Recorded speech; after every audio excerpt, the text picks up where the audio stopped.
David went to Nob, to Ahimelech the priest. Ahimelech trembled when he met him, and asked, "Why are you alone? Why is no one with you?" David answered Ahimelech the priest, "The king sent me on a mission and said to me, 'No one is to know anything about the mission I am sending you on. As for my men, I have told them to meet me at a certain place. Now then, what do you have on hand? Give me 5 loaves of bread, or whatever you can find.'"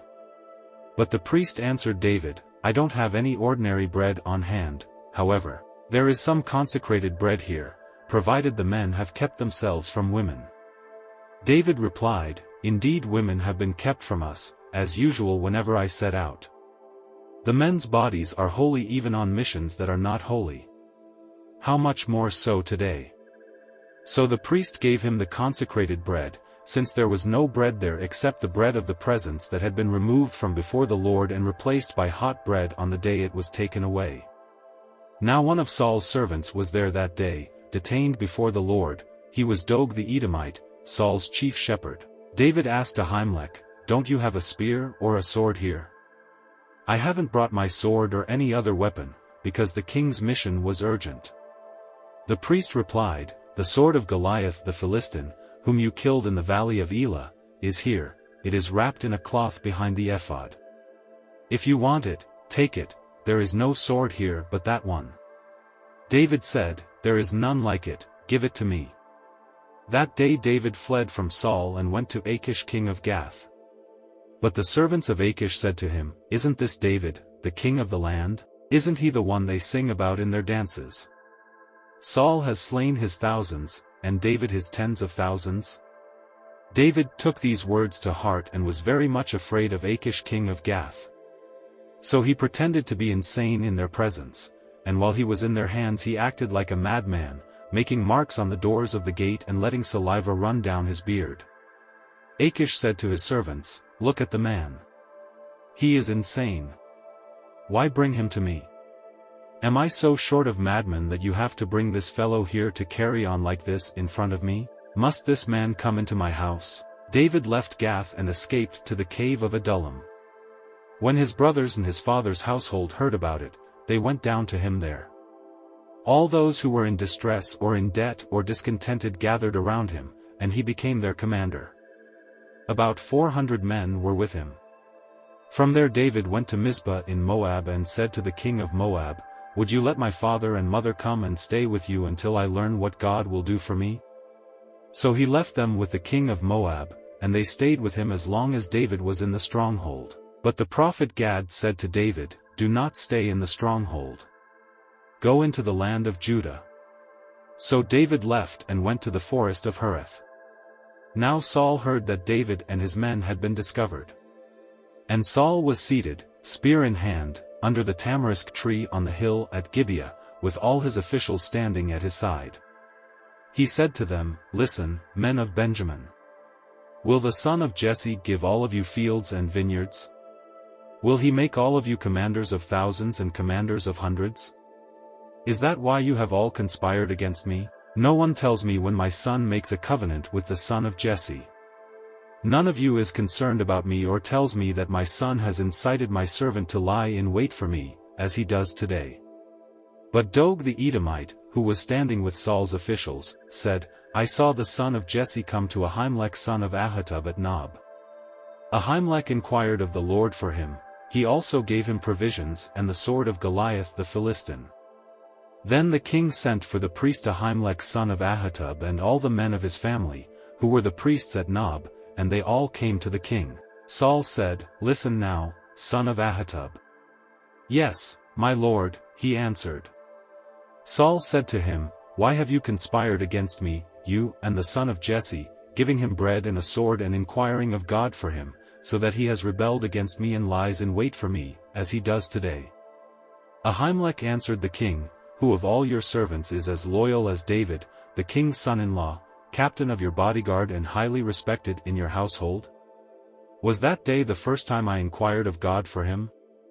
Of course not. Let not the king accuse your servant or any of his father's family, for your servant knows nothing at all about this whole affair." But the king said, "You will surely die, Ahimelech, you and your whole family." Then the king ordered the guards at his side, "Turn and kill the priests of the Lord, because they too have sided with David. They knew he was fleeing, yet they did not tell me." But the king's officials were unwilling to raise a hand to strike the priests of the Lord. The king then ordered Doeg, "You turn and strike down the priests." So Doeg the Edomite turned and struck them down. That day he killed 85 men who wore the linen ephod. He also put to the sword Nob, the town of the priests, with its men and women, its children and infants, and its cattle, donkeys and sheep.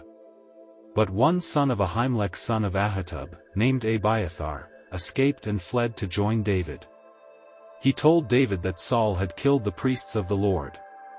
Then David said to Abiathar, that day, when Doeg the Edomite was there, "I knew he would be sure to tell Saul, 'I am responsible for the death of your whole family.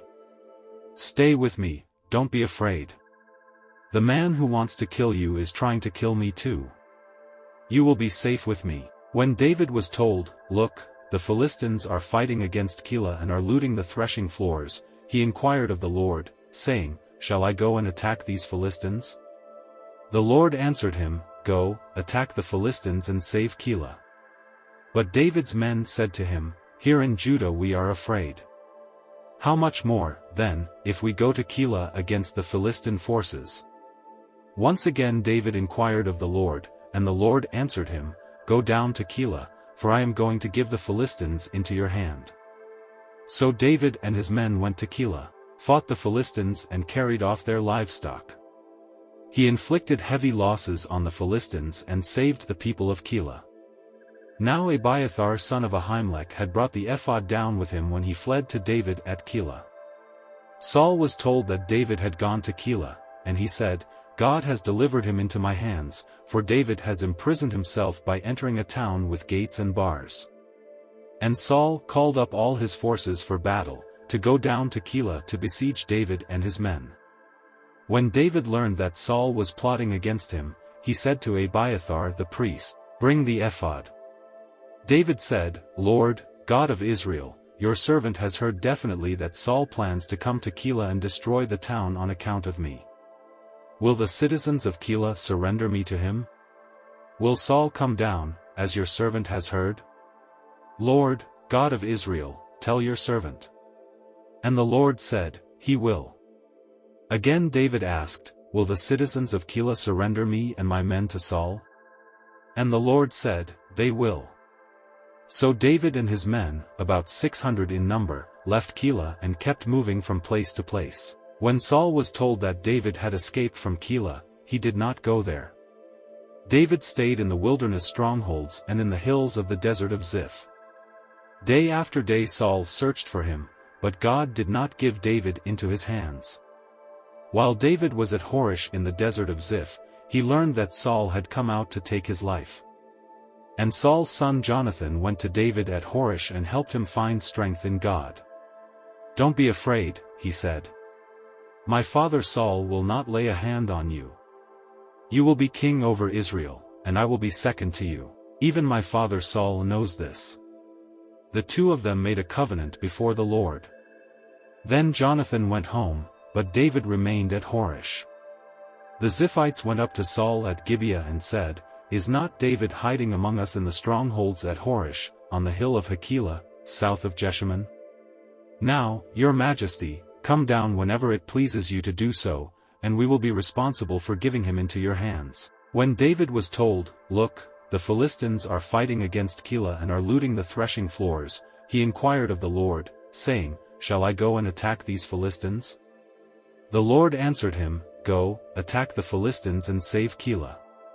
But David's men said to him, "Here in Judah we are afraid. How much more, then, if we go to Keilah against the Philistine forces?" Once again David inquired of the Lord, and the Lord answered him, "Go down to Keilah, for I am going to give the Philistines into your hand." So David and his men went to Keilah, fought the Philistines and carried off their livestock. He inflicted heavy losses on the Philistines and saved the people of Keilah. Now Abiathar son of Ahimelech had brought the ephod down with him when he fled to David at Keilah. Saul was told that David had gone to Keilah, and he said, God has delivered him into my hands, for David has imprisoned himself by entering a town with gates and bars. And Saul called up all his forces for battle, to go down to Keilah to besiege David and his men. When David learned that Saul was plotting against him, he said to Abiathar the priest, "Bring the ephod." David said, "Lord, God of Israel, your servant has heard definitely that Saul plans to come to Keilah and destroy the town on account of me. Will the citizens of Keilah surrender me to him? Will Saul come down, as your servant has heard? Lord, God of Israel, tell your servant." And the Lord said, "He will." Again David asked, "Will the citizens of Keilah surrender me and my men to Saul?" And the Lord said, "They will." So David and his men, about 600 in number, left Keilah and kept moving from place to place. When Saul was told that David had escaped from Keilah, he did not go there. David stayed in the wilderness strongholds and in the hills of the desert of Ziph. Day after day Saul searched for him, but God did not give David into his hands. While David was at Horish in the desert of Ziph, he learned that Saul had come out to take his life. And Saul's son Jonathan went to David at Horish and helped him find strength in God. "Don't be afraid," he said. "My father Saul will not lay a hand on you. You will be king over Israel, and I will be second to you. Even my father Saul knows this." The two of them made a covenant before the Lord. Then Jonathan went home, but David remained at Horish. The Ziphites went up to Saul at Gibeah and said, "Is not David hiding among us in the strongholds at Horish, on the hill of Hakilah, south of Jeshimon? Now, your majesty, come down whenever it pleases you to do so, and we will be responsible for giving him into your hands." After Saul returned from pursuing the Philistines, he was told, "David is in the desert of En-Gedi." So Saul took 3,000 able young men from all Israel and set out to look for David and his men near the crags of the wild goats. He came to the sheep pens along the way. A cave was there, and Saul went in to relieve himself. David and his men were far back in the cave. The men said, "This is the day the Lord spoke of when he said to you, 'I will give your enemy into your hands for you to deal with as you wish.'" Then David crept up unnoticed and cut off a corner of Saul's robe. Afterward, David was conscience-stricken for having cut off a corner of his robe. He said to his men, "The Lord forbid that I should do such a thing to my master, the Lord's anointed, or lay my hand on him, for he is the anointed of the Lord." With these words David sharply rebuked his men and did not allow them to attack Saul. And Saul left the cave and went his way. Then David went out of the cave and called out to Saul, "My lord the king." When Saul looked behind him, David bowed down and prostrated himself with his face to the ground. He said to Saul, "Why do you listen when men say, 'David is bent on harming you'? This day you have seen with your own eyes how the Lord delivered you into my hands in the cave. Some urged me to kill you, but I spared you. I said, 'I will not lay my hand on my Lord, because he is the Lord's anointed.' See, my father, look at this piece of your robe in my hand. I cut off the corner of your robe but did not kill you.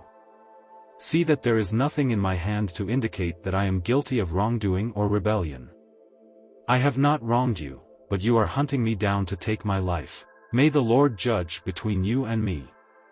And may the Lord avenge the wrongs you have done to me, but my hand will not touch you. As the old saying goes, from evildoers come evil deeds, so my hand will not touch you. Against whom has the king of Israel come out? Who are you pursuing? A dead dog? A flea? May the Lord be our judge and decide between us. May he consider my cause and uphold it, may he vindicate me by delivering me from your hand." When David finished saying this, Saul asked, "Is that your voice, David my son?" And he wept aloud. "You are more righteous than I," he said. "You have treated me well, but I have treated you badly. You have just now told me about the good you did to me.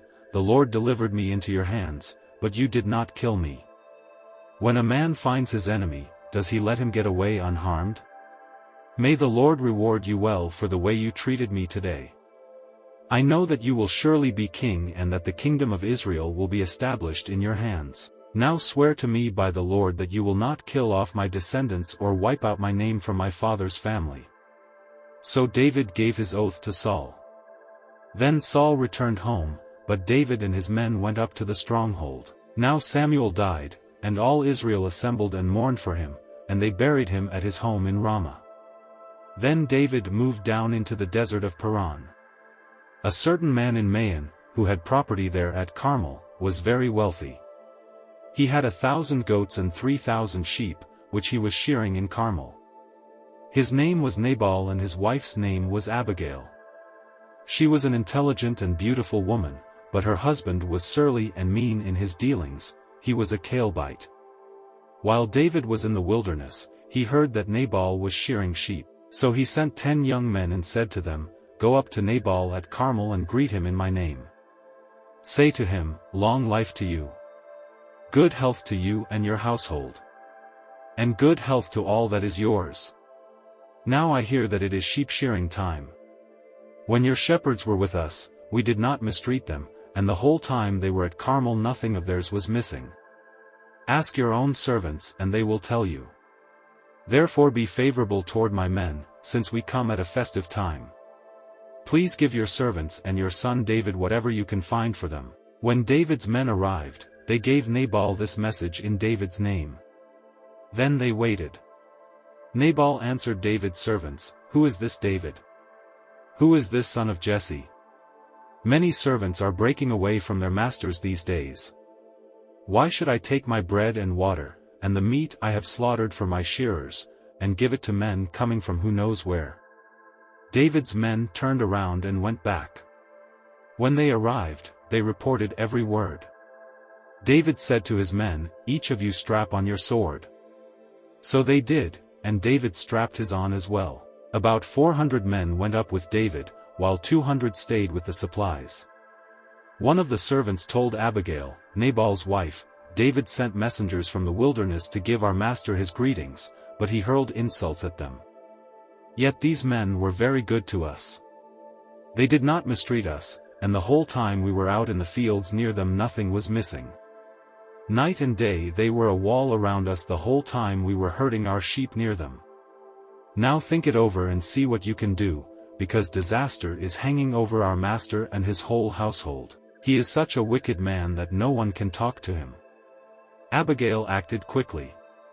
She took 200 loaves of bread, 2 skins of wine, 5 dressed sheep, 5 seahs of roasted grain, 100 cakes of raisins and 200 cakes of pressed figs, and loaded them on donkeys. Then she told her servants, "Go on ahead, I'll follow you." But she did not tell her husband Nabal. As she came riding her donkey into a mountain ravine, there were David and his men descending toward her, and she met them. David had just said, "It's been useless, all my watching over this fellow's property in the wilderness so that nothing of his was missing. He has paid me back evil for good. May God deal with David, be it ever so severely, if by morning I leave alive one male of all who belong to him." When Abigail saw David, she quickly got off her donkey and bowed down before David with her face to the ground. She fell at his feet and said, "Pardon your servant, my lord, and let me speak to you, hear what your servant has to say. Please pay no attention, my lord, to that wicked man Nabal. He is just like his name means fool, and folly goes with him. And as for me, your servant, I did not see the men my lord sent. And now, my lord, as surely as the Lord your God lives and as you live, since the Lord has kept you from bloodshed and from avenging yourself with your own hands, may your enemies and all who are intent on harming my lord be like Nabal. And let this gift, which your servant has brought to my lord, be given to the men who follow you. Please forgive your servant's presumption. The Lord your God will certainly make a lasting dynasty for my lord, because you fight the Lord's battles, and no wrongdoing will be found in you as long as you live.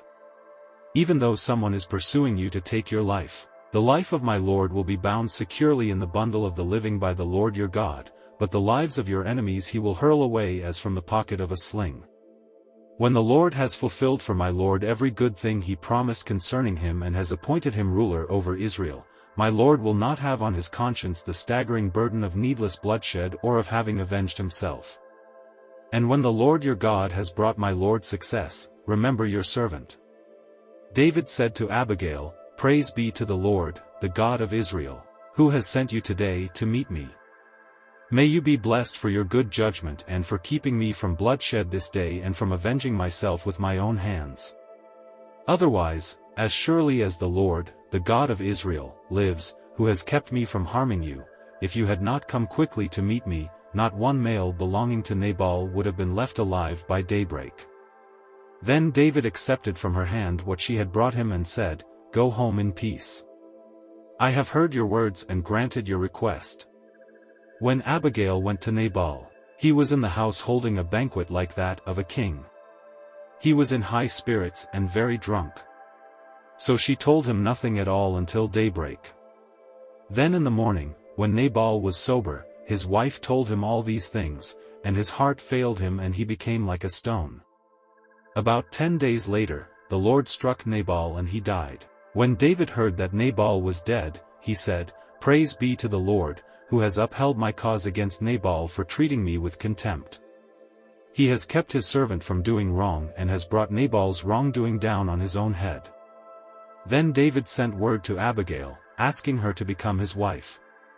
His servants went to Carmel and said to Abigail, "David has sent us to you to take you to become his wife." She bowed down with her face to the ground and said, "I am your servant and am ready to serve you and wash the feet of my Lord's servants." Abigail quickly got on a donkey and, attended by her 5 female servants, went with David's messengers and became his wife. David had also married Ahinoam of Jezreel, and they both were his wives. But Saul had given his daughter Michal, David's wife, to Paltiel son of Laish, who was from Gallim.